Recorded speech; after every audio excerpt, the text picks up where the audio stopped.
Welcome once again. This is your favorite YouTube Scout Draft Raw, and I'm coming to you again, and we're about to go through another top ranking video for this time the cornerback prospects. Now you can see I'm in a different area, different location. Still at home, still, it's the quarantine, it's going on, COVID-19, but just going to be doing something just a little bit different camera view. I got my notes here on my laptop right now, and you know what? Let's just get straight into it. Starting with the top cornerback in this draft, we're going to talk about Jeff Okudah. Jeff Okudah from Ohio State. Now, Jeff Okudah is an all-around type of cornerback. When it comes to his press, when it comes to him going in man, when it comes to him playing in zone. And playing in zone, he shows tremendous instincts. He also is a really good tackler. Honestly, I didn't know what to think when I was going to go into the video. Usually, I have kind of a clue because, you watch a little bit of college. I watch a little bit of college football here and there, but I don't watch it as much as I watch the NFL. But as I was watching Jeff Okudah, I was naturally surprised of how good he was. He's honestly probably the best corner to come out of Ohio State since Marshawn Lattimore. I wasn't a big fan of Denzel Ward and some of the other corners that have coming out, like the Garyon Conleys and all that type of stuff. But Jeff Okudah pretty much could probably be the best corner that has come out the last 10 years from Ohio State. He's that type of player. Like I said, he showed the tackling ability, he showed the man coverage ability, zone coverage, he showed that he could press, he showed that he had solid ball skills, and one of the biggest things that he showed instinct. So, honestly, he's definitely one of the top players in this draft, and I would definitely consider him in being a top 5 or top 10 or top 5 player within the NFL draft. And he's definitely the top corner. Then we're going to go to C.J. Henderson. I've been hearing rumors that he's kind of climbing up draft boards. C.J. Henderson for Florida, he's really good at man and zone. He's not really much of a press type of guy. He's not really physical, and he's a pretty bad tackler. His cover skills are, he's one of the best cover guys. I do not think he's a better cover man than Jeff Okudah. I think that naturally he's still a good cover corner, but his bad tackling, the issues with his tackling, to me, pushes him lower than where he would be within the cornerback rankings. I do not have, when I name these players, I don't have them in order of who's my number 1, 2, or 3, or 4. Usually I don't try to get into most of that, but I just wanted to talk about the guys that, how the consensus ranking from the media scouts. So that's how I'm going to go through this list. But C.J. Henderson, I didn't like him as much, but his cover skills is there. So you don't have to be the greatest tackler. At least you can cover, and that's going to be a big thing. Next on the list, we're going to talk about Alabama's Trayvon Diggs. Now, he's a long, physical corner. He's a press man type of corner, a Richard Sherman type of guy. Richard Sherman's not really a man type of guy. He's more of a press zone, cover 3, cover 2, cover 1, press zone. But he's a press man. But he reminds me of Richard Sherman because of his length. He needs improved turning his head around.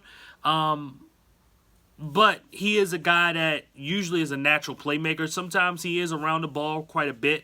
When they do have him playing in that zone, when he's playing in that Richard Sherman type of role, I think that coming into the NFL, if he comes into a role, if he goes to a team like the Seahawks and goes into a role where he's playing the cover 3 situation, where he get to face the quarterback and look at the quarterback, I think that he can be a really, really good player in that. But I think that he is naturally a press man type of guy because I think he got the physical skills to do it. But the biggest thing is needing to turn his head around, need to improve on that. It's kind of contradicts yourself when I call him a playmaker and then needing to turn his head around. But the reason why I say that is because there were plays, and he reminds me of Marlon Humphrey coming out of Alabama. There's plays where he's not turning his head around. He'll get the cover, he's running with the guy, but when it comes to turning his head around, he's not finding the football, he's not turning his head around. And that's going to be a huge detriment to him as a player when he goes into the NFL. So he needs to start doing that a whole lot more. And then get better at that, because that's going to be a thing that's, a team picks him in the first round, and people are going to probably consider him a bust because he's going to give up plays that where he shouldn't give up, especially how big and tall he is. So that's pretty much him. But once he does that, he could be a really, really good corner, definitely within the NFL. Christian Fulton, I actually will put as my number 2 corner. The reason why he's my number 2 corner is that he's the only guy out of the, I call these guys the SEC 3. Because, Alabama, Florida, and then LSU. Christian Fulton is all-around guy, man, zone, press, it doesn't matter. He's an okay tackler. He just needs to improve his play on the ball. What makes him different between Jeff Okudah, the reason why he's not the top DB within this class, is just being able to getting the, I'm sorry, I was reading the wrong play. I was reading the wrong point. Christian Fulton, all around, he lacks the interceptions. I'm sorry. Sometimes I forget, what I see, but I do write the notes down. This is the reason why. He lacks the interceptions, but he does have a lot of pass deflections. I'm sorry. It was a contradiction to what I was saying, too. Christian Fulton, like I said, all-around type of corner. But, he lacks the interceptions, get a lot of pass. He can do everything that you want. He can tackle. I'm sorry. Reading my notes again. He can tackle. And everything, and he's got the instincts, and he's got all of that type of stuff, but the thing that really hurts him is the lack of interceptions. If he was able to get more interceptions, he will be a higher corner. Then we're going to talk about A.J. Terrell from Clemson. This is who I was looking at. He's a long press corner. He's an okay tackler and needs to prove play on the ball. A lot of these players, a lot of these corners, don't have a lot of interceptions in their career, period. They need to improve on getting interceptions, being playmakers. There's a reason why Okudah, Henderson, and Diggs are looked at as being the consensus top 3 guys, because the rest of these guys do not have the interceptions like they should. Except for the last guy we're going to talk about when I go through this list. But these guys do not have the interceptions like they should. So he needs to improve his play on the ball, because he's a good corner. He's a solid corner. He just needs to improve on being able to turn his head around and getting the ball down. Then we're going to talk about Damon Arnette, the other corner from Ohio State, across from Jeff Okudah. Best cover guy. Needs to get more interception. Just pure cover guy, zone, man, press. It's crazy, Christian Fulton, Okudah, and him. These are the top 3 guys that are just pure cover guys. They all can tackle. But another thing with him is that he just needs to improve on being a playmaker. I think all 3 of these corners are going to be really, really good in the league. I think they can fit any type of scheme and system. Even C.J. Henderson can kind of fit any type of scheme. But some of these guys, they just need to improve their ability to get their hands on the football. Actually get the interception. So then we're going to talk about Jaylen Johnson from Utah. Cover 3 and a cover 3 and 1 type of corner. Needs to be more physical sometimes. For his size, it's kind of weird that he's not as physical as he should be. And he's an okay tackler. He's not the greatest tackler. He's okay at doing it.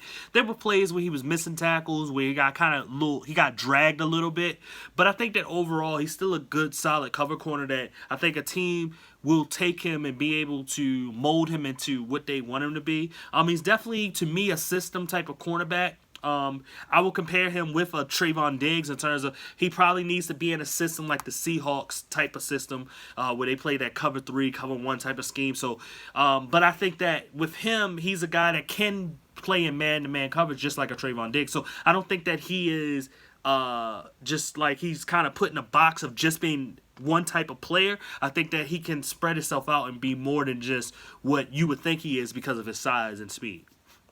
Then we're going to look at Jeff Gladney from TCU. He's small, but he's competitive. He's got quick feet. He's got good feel in zone. And he usually follows the number 1 receiver. And it's crazy that he's the number 1 receiver that he usually follows is a big receiver. He's usually a 6'2", 6'3" type of guy. And he's following him, 6'6", even Michael Pittman. That type of guy. He ain't play USC, but I'm just talking about the type of receivers that he will go up against. He will follow them all over the field. And he's a very competitive guy. I think that he's the type of player, he reminds me a little bit of the other TCU cornerback that came out some years ago. He played for the Chargers. I'm blanking on his name, but if you know what I'm talking about, you write them in the comment section, please. But he reminds me of him because of they were really, really good cover guys. They were just small. They were very competitive. It was just they were just small. But they do have an ability to go against these big receivers and be physical with them. So that's what I like about Jeff Gladney. Now we're going to talk about Bryce Hall from Virginia. Underrated long cornerback. Could be a safety in the future. I don't think he's not the type of dude that should switch to safety now. He's definitely a guy that, later on in his career will definitely be a safety. Physical and willing tackler. Like I said, he's a very underrated guy. I think that he's got really, really good cover skills. The problem is that, he got hurt this year, so that hurt him just a little bit in terms of where he got ranked.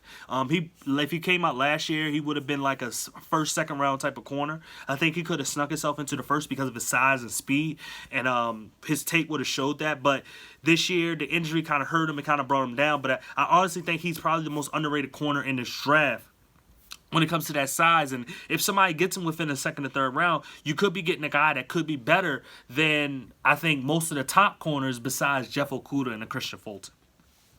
Then we're going to look at Cameron Dantzler from Mississippi State. Press zone corner, okay tackler. I really didn't like his tape that much. And the only reason is because it wasn't much I saw. He played in a lot of zone, and he showed some instincts here or there, but, teams kind of avoided him a lot of times, so I didn't get the full effect of what I wanted to see from him. But, it is what it is. I think that he's a solid corner. He can play in, to me, probably a cover 2 type of scheme. I think that's what type of cornerback he can be. He can be successful in the NFL if he's doing that. Still, like I said, a lot of these guys lack the interceptions, so when I'm going through these guys, a lot of these guys don't have a lot of interceptions, which is a little bit alarming, and it kind of, upsets me a little bit, but it is what it is. A.J. Green from Oklahoma State, no. So we're just going to go to the next person. He's terrible. Darnay Holmes from UCLA, small, competitive, quick-footed slot guy. Reminds me a little bit of Jeff Gladney. I think Jeff Gladney overall is probably a better overall cornerback. I think Darnay Holmes has some ability to him. He just needs to be in a slot. That's what type of cornerback he needs to be. Kind of like the trying to think of somebody. I guess my favorite team, the Ravens. Probably like Trayvon Young from the Baltimore Ravens. Probably more of a guy like him. Then we're going to talk about Lamar Jackson. Not the quarterback from the Baltimore Ravens, but the cornerback from Nebraska. He's a very, very tough, physical type of corner. Not afraid to blitz or tackle. Press man type of guy. Hips and feet are not that good. He needs to move to safety.